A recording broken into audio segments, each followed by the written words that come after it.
Hello friends, welcome to GS exam centre. दोस्तों, आज के इस वीडियो में टॉप महत्वपूर्ण प्रश्न को कवर करेंगे। दोस्तों, ये प्रत्येक प्रश्न सिलेक्टेड प्रश्न है और आपके एग्जाम के लिए काफ़ी महत्वपूर्ण है। तो दोस्तों, चलते हैं इस वीडियो की तरफ, जिसका पहला प्रश्न इस प्रकार से है। आज का पहला प्रश्न है, इनमें से कौन सी धातु रोशनी के बल्बों में फिलामेंट के रूप में प्रयोग की जाती है? किस धातु का उपयोग जो है रोशनी के बल्ब में फिलामेंट के रूप में किया जाता है? तो राइट आंसर हो जाएगा ऑप्शन डी, टंगस्टन का उपयोग किया जाता है। यानी कि बल्ब का जो फिलामेंट है वह टंगस्टन धातु का बना होता है, जिसकी गलनांक बिंदु जो है ऊंचे होती है। नेक्स्ट है क्वेश्चन नंबर 2। ठोस कपूर से कपूर वाष्प बनाने की प्रक्रिया क्या कहलाती है? जब कपूर को जलाते हैं तो कपूर द्रव में न बदल करके डायरेक्ट वाष्प में बदल जाती है। यह प्रक्रिया क्या कहलाती है? राइट आंसर होगा ऑप्शन डी, यह प्रक्रिया ऊर्ध्वपातन कहलाती है। ऊर्ध्वपातन को इंग्लिश में सब्लिमेशन कहा जाता है। ऑप्शन में कहीं कहीं सब्लिमेशन ही दिया जाता है। इस प्रकार ऊर्ध्वपातन या सब्लिमेशन इसका राइट आंसर हो जाएगा। नेक्स्ट है क्वेश्चन नंबर 3। इनमें से कौन सा धातु अर्धचालक की तरह ट्रांजिस्टर में प्रयोग की जाती है?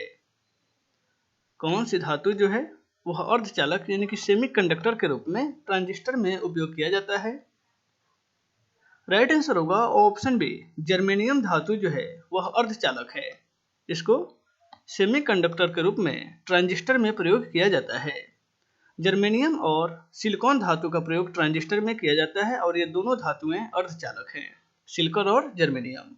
नेक्स्ट है क्वेश्चन नंबर 4। टरबाइन तथा डायनेमो से बिजली प्राप्त करने में किस ऊर्जा को विद्युत ऊर्जा में परिवर्तित किया जाता है? टरबाइन और डायनेमो से बिजली प्राप्त करने में किस ऊर्जा को? राइट आंसर होगा ऑप्शन सी, इसमें मैकेनिकल ऊर्जा यानी कि यांत्रिक ऊर्जा को प्रयोग किया जाता है, यानी कि विद्युत ऊर्जा में परिवर्तित किया जाता है। यांत्रिक ऊर्जा को विद्युत ऊर्जा में टरबाइन तथा डायनेमो के माध्यम से परिवर्तित किया जाता है, जिससे हमको बिजली प्राप्त होती है। ऑप्शन सी इसका राइट आंसर हो जाएगा। नेक्स्ट है क्वेश्चन नंबर 5। निम्न धातुओं में से कौन सामान्य ताप पर द्रव होता है? कौन से धातु हैं जो सामान्य ताप पर भी द्रव अवस्था में पाया जाता है? तो राइट आंसर हो जाएगा ऑप्शन बी, पारा। यानी कि जो मरकरी है यह समान अवस्था में भी द्रव अवस्था में पाया जाता है, जिसको Hg कहा जाता है। नेक्स्ट है क्वेश्चन नंबर 6। इनमें से कौन सा पदार्थ साबुन बनाने में प्रयोग में लाया जाता है? किस पदार्थ का उपयोग जो है वह साबुन बनाने में किया जाता है? तो राइट आंसर हो जाएगा ऑप्शन ए, वनस्पति तेल। वनस्पति तेल का प्रयोग जो है हाइड्रोजनीकरण प्रक्रिया के द्वारा साबुन बनाने में इसका उपयोग किया जाता है। नेक्स्ट है क्वेश्चन नंबर 7। डॉक्टरों द्वारा एनेस्थीसिया के रूप में प्रयोग होने वाली गैस कौन सी है? डॉक्टरों के द्वारा एनेस्थीसिया के रूप में जो गैस प्रयोग की जाती है वह गैस कौन सी होती है? राइट आंसर होगा ऑप्शन सी, वह गैस जो है वह नाइट्रस ऑक्साइड होता है। नाइट्रस ऑक्साइड को हंसाने वाली गैस भी कहा जाता है, जिसका सूत्र यानी N2O होता है। इसका आणविक सूत्र N2O, यानी कि लॉफिंग गैस के नाम से या हंसाने वाली गैस के नाम से भी इसे जानते हैं, नाइट्रस ऑक्साइड को। नेक्स्ट है क्वेश्चन नंबर 8। इनमें से कौन सा पदार्थ खाने की वस्तुओं का परिरक्षण में प्रयोग होता है? यानी कि खाने की वस्तुओं को परिरक्षण के रूप में उसका उपयोग किया जाता है।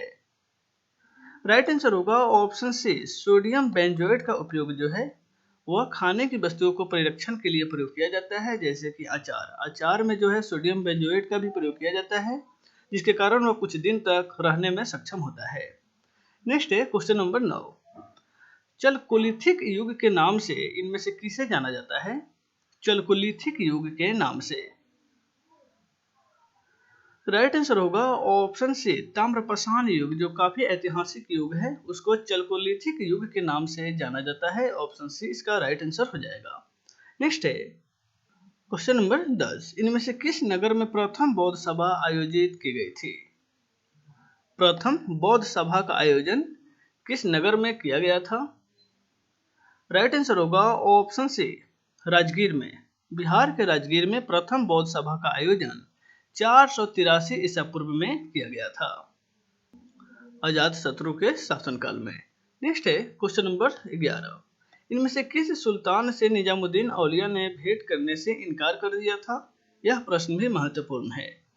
कौन से सुल्तान से निजामुद्दीन औलिया ने भेंट करने से इनकार किया था? राइट आंसर होगा ऑप्शन सी, तुगलक वंश के महान शासक गयासुद्दीन तुगलक से निजामुद्दीन औलिया भेंट करने से इनकार किया था। ऑप्शन सी इसका राइट आंसर हो जाएगा। नेक्स्ट है क्वेश्चन नंबर 12। इनमें से किस सुल्तान ने पहले हजरते अल्लाह तथा बाद में सुल्तान की उपाधि धारण की थी? हजरते अल्लाह तथा बाद में सुल्तान की उपाधि। राइट आंसर होगा ऑप्शन ए, बहलोल लोदी। बहलोल लोदी सबसे पहले हजरते अल्लाह तथा बाद में उन्होंने सुल्तान की उपाधि धारण की। नेक्स्ट है क्वेश्चन नंबर 13। प्रथम कर्नाटक युद्ध का तत्कालीन कारण क्या था? प्रथम कर्नाटक युद्ध का तत्कालीन कारण। राइट आंसर होगा ऑप्शन बी, ऑस्ट्रिया की राजगद्दी की जो जंग हुआ था वही कर्नाटक का युद्ध का प्रथम कारण था। ऑप्शन बी इसका राइट आंसर हो जाएगा, ऑस्ट्रिया की राजगद्दी का जंग। नेक्स्ट है क्वेश्चन नंबर 14। किस मुगल बादशाह को वजीर गाजीउद्दीन ने दिल्ली में दाखिल होने नहीं दिया था? किस मुगल बादशाह को वजीर गाजीउद्दीन ने दिल्ली में दाखिल होने से रोक दिया था? राइट आंसर होगा ऑप्शन बी, शाह आलम द्वितीय। मुगल सम्राट शाह आलम द्वितीय को दिल्ली के वजीर गाजीउद्दीन ने दिल्ली में दाखिल होने से मना कर दिया था। ऑप्शन बी इसका राइट आंसर हो जाएगा। नेक्स्ट है क्वेश्चन नंबर 15। किस अंग्रेज अधिकारी ने पुर्तगालियों को सौली के स्थान पर हराया था? पुर्तगालियों को सौली के स्थान पर कौन से अंग्रेज अधिकारी ने हराया था? राइट आंसर होगा ऑप्शन बी, थॉमस बेस्ट ने पुर्तगालियों को हरा दिया था। थॉमस बेस्ट जो काफी नाम प्रसिद्ध जो है यह नाम है अंग्रेज अधिकारी था। नेक्स्ट है क्वेश्चन नंबर 16। वंदे मातरम गीत इनमें से किसके द्वारा लिखा गया था? वंदे मातरम। राइट आंसर होगा ऑप्शन डी, इनमें से कोई नहीं। वंदे मातरम के रचयिता रहे हैं बंकिम चंद्र चटर्जी। बंकिम चंद्र चटर्जी के द्वारा वंदे मातरम जो बाद में भारत की राष्ट्रीय गीत के रूप में अपनाई गई है उसको वंदे मातरम यानी कि बंकिम चंद्र चटर्जी के द्वारा यह गीत लिखी गई है। नेक्स्ट है क्वेश्चन नंबर 17। इनमें से किस अधिनियम के तहत लॉर्ड कॉर्नवालिस को अपनी काउंसिल के फैसले को रद्द करने का अधिकार मिला था? किस अधिनियम के तहत लॉर्ड कॉर्नवालिस को अपने काउंसिल के फैसले को रद्द करने का अधिकार मिला? तो राइट आंसर हो जाएगा ऑप्शन बी, 1786 का जो एक्ट पारित किया गया था उसके तहत। ऑप्शन बी इसका राइट आंसर हो जाएगा। रेगुलेटिंग एक्ट जो 1773 ईस्वी में पारित किया था, इस एक्ट के तहत जो है उच्चतम न्यायालय की स्थापना की गई थी। नेक्स्ट है क्वेश्चन नंबर 18। किस भारतीय नेता ने लंदन में प्रथम गोलमेज कॉन्फ्रेंस में भाग लिया था? प्रथम गोलमेज कॉन्फ्रेंस जो 1930 में हुआ था। राइट आंसर होगा ऑप्शन ए, मौलाना मोहम्मद अली ने प्रथम गोलमेज कॉन्फ्रेंस में भाग लिया था। द्वितीय गोलमेज सम्मेलन जो 1931 में हुआ था उसमें कांग्रेस की ओर से महात्मा गांधी ने भी भाग लिया था। नेक्स्ट है क्वेश्चन नंबर 19। मानस नदी इनमें से किस नदी की उपनदी है? मानस नदी। राइट आंसर होगा ऑप्शन डी, ब्रह्मपुत्र नदी की यह सहायक नदी यानी कि उपनदी है। ऑप्शन डी इसका राइट आंसर हो जाएगा। नेक्स्ट है क्वेश्चन नंबर 20। इनमें से किस नदी पर शिवा समुद्रम जलप्रपात स्थित है? शिवा समुद्रम जलप्रपात। राइट आंसर होगा ऑप्शन ए, कावेरी नदी पर। कावेरी नदी पर शिवा समुद्रम जलप्रपात जो 1902 ईस्वी में स्थापित की गई थी। नेक्स्ट है क्वेश्चन नंबर 21। इनमें से कौन सी नदी भ्रंश द्रोणी से होकर बहती है? भ्रंश द्रोणी से होकर कौन सी नदी की बहाव है? तो राइट आंसर हो जाएगा ऑप्शन ए, नर्मदा नदी का जो बहाव है वह भ्रंश नदी द्रोणी से होकर ही बहती है। ऑप्शन ए इसका राइट आंसर हो जाएगा। नेक्स्ट है क्वेश्चन नंबर 22। इनमें से किस वैज्ञानिक ने अपवर्तन चक्र परिवर्तित किया था? अपवर्तन चक्र किस वैज्ञानिक के द्वारा परिवर्तित किया गया था? तो राइट आंसर हो जाएगा ऑप्शन ए, पैंक के द्वारा। पैंक नामक वैज्ञानिक ने अपवर्तन चक्र को परिवर्तित किया था। नेक्स्ट है क्वेश्चन नंबर 23। पिग्मी इनमें से किस देश की निवासी है? यानी पिग्मी एक जनजाति का नाम है जो किस देश में निवास करती है? राइट आंसर होगा ऑप्शन ए, यह अफ्रीका की जनजाति है, यानी कि अफ्रीका में निवास करने वाली जनजाति है। नेक्स्ट है क्वेश्चन नंबर 24। भारतीय संविधान में किस अनुच्छेद के अंतर्गत नागरिकों को मौलिक अधिकार प्रदान किए गए हैं? मौलिक अधिकार किस अनुच्छेद के अंतर्गत भारतीय नागरिक को प्रदान किया गया है? तो राइट आंसर हो जाएगा ऑप्शन बी, अनुच्छेद 12 से 35 तक मौलिक अधिकारों वर्णित की गई है, यानी कि भाग 3 में अनुच्छेद 12 से लेकर 35 तक मौलिक अधिकार का वर्णन किया गया है। यह भाग 3 में वर्णित है मौलिक अधिकार।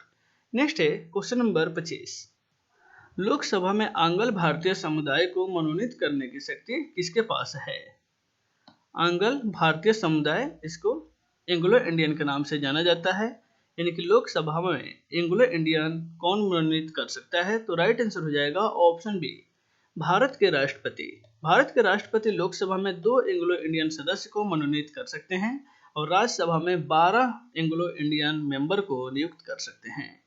नेक्स्ट है क्वेश्चन नंबर 26। भारत के कार्यपालिका अध्यक्ष इनमें से कौन है?